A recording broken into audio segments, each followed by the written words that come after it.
আসসালামু আলাইকুম। সকলকে জানাই ঈদের শুভেচ্ছা ও অভিনন্দন। আমি আর আমার প্রিয় মানুষটা একটু বিএম স্কুল টু বৈশাখী মেলা হচ্ছিল, তো সেখানে যাচ্ছিলাম। তো তার কিছু দৃশ্য ধরে রেখেছি। আসলে বৈশাখী মেলা এটা বাৎসরিক উৎসব একটা। ঘুরতে এটা কার ভালো লাগে? তো সাথে যদি থাকে প্রিয় মানুষ তখন তো আরও মজা হয়। বুঝতেই পারছেন বিষয়টা।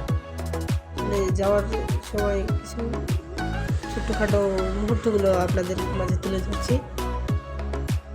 সো যেতে যাচ্ছি আমরা, দেখেনি তোমার যে বিএম স্কুলের গেটের সামনে পৌঁছে গেছি। তো ওইখানে অনেক লোক, নানান ধরনের নানান লোক, অনেক লোক বলতে অনেকের উপর অনেক জিনিসটা হয়েছে। মানে এতটা পরিমাণ ভিড় ছিল আপনার।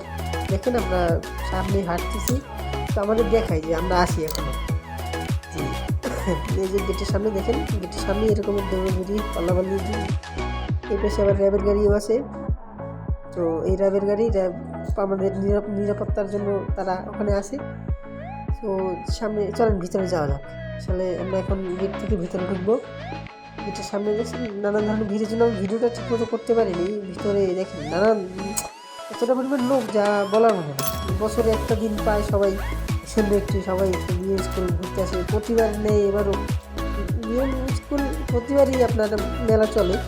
এবার একটু আমার মনে হয় গতবার হতে পারে না, এই জন্য এবার একটু বেশি করে হচ্ছে। আমাদের আবার একটু দেখাই, আমরা যে আসি সেটা দেখানোর জন্য আমরা একটু ক্যামেরার সামনে আসছি আবার। এখন এবার রাত হয়ে গেছে। রাত হওয়ার পর আমরা এখন কিছুক্ষণ পরই আমরা বের হয়ে যাব, বাসার দিকে রওনা করবো।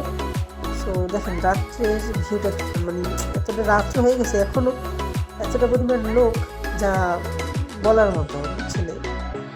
এখন আমরা বাড়ির দিকে রওনা দিচ্ছি, দেখি আবার বাড়ির দিকে চলে যাওয়া যায় কিনা।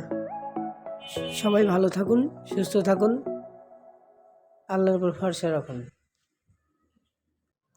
লাইক কমেন্ট করতে ভুলবেন না। আসলে যদি কোনো ভুল ত্রুটি থাকে ক্ষমা দৃষ্টিতে দেখবেন। আসলে আমি কখনো এরকমভাবে ভিডিও এডিটিং করিনি, তো প্রথম এইটা হচ্ছে যে প্রথম ব্লগ নাম্বার 1। ভুল ত্রুটি হলে ক্ষমা চাই। ভালো থাকেন, সুস্থ থাকুন। আসসালামু আলাইকুম।